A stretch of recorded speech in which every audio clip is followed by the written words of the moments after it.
એને સબસ્ક્રાઈબ કરો, લાઈક કરો, શેર કરો। ટોટલ અમારા પરિવારના 8 જણા હતા, એમાંથી 3 રિટર્ન નીચે હતા, એ મળી ગયા છે। 5 મિસિંગ છે, એમાં મારો દીકરો છે, રાજભાઈ નામ છે એનું, બીજા મારા સાડુભાઈ છે, એક એમનો દીકરો છે, એક એના મોટા ભાઈની બેબી છે અને એક એમના સાડા। ટોટલ 5 જણાની કોઈ ઓળખ પરખ થતી નથી। આવી રીતના મારી માંગણી એ છે કે સરકાર એને કાં તો ફાંસીની સજા દે, બરોબર છે। આખો વિડીયો જોતા પહેલા મિત્રો, હાલમાં રાજકોટમાં અગ્નિકાંડ થયા બાદ સમગ્ર રાજકોટ અને ગુજરાત હચમચી ગયું છે। ટીઆરપી ગેમ ઝોનમાં આગ લાગી ત્યારે 27 લોકોના મોત થયાનું સામે આવ્યું છે।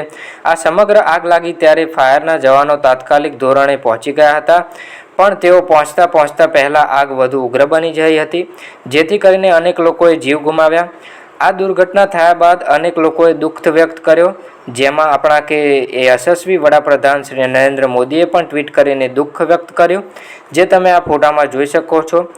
આગ લાગી ત્યારે બહાર બાળકો મૃત્યુ થવાનું સામે આવ્યું છે અને બીજા મોટી ઉંમરના વ્યક્તિઓ મૃત્યુ થયું છે। ગુજરાત માટે અને રાજકોટ માટે આ દુઃખદ ઘટના કહેવાય।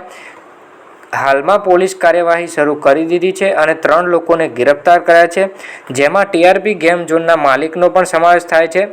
જે લોકોએ પોતાના પરિવારજનો, પોતાના બાળકો ગુમાવ્યા છે, તેઓએ જણાવ્યું છે કે આગ લગાવવાના જિમ્મેદાર તેમના માલિક જ છે, જેમને બેદરકારી રાખી, જેથી કરીને આગ વધુ ઉગ્ર બની અને લોકોના પરિવારજનો અને બાળકોના જીવ ગુમાવ્યા। રાજકોટમાં દરેક લોકો અત્યારે હાલમાં દુઃખનો માહોલ જોવા મળી રહ્યો છે। સમગ્ર ગુજરાતમાં આ ઘટનાની વિડીયોનો વાયરલ થઈ રહી છે અને તેમના પરિવારજનો, સગા સંબંધીઓ ખૂબ જ દુઃખી છે અને ખૂબ જ ગુસ્સામાં છે અને તેઓ કહી રહ્યા છે કે જે પણ ગુનેગાર નીકળ્યો તેમને સરકાર તરફથી ફાંસી થવી જોઈએ તેવી માગણી કરી રહ્યા છે।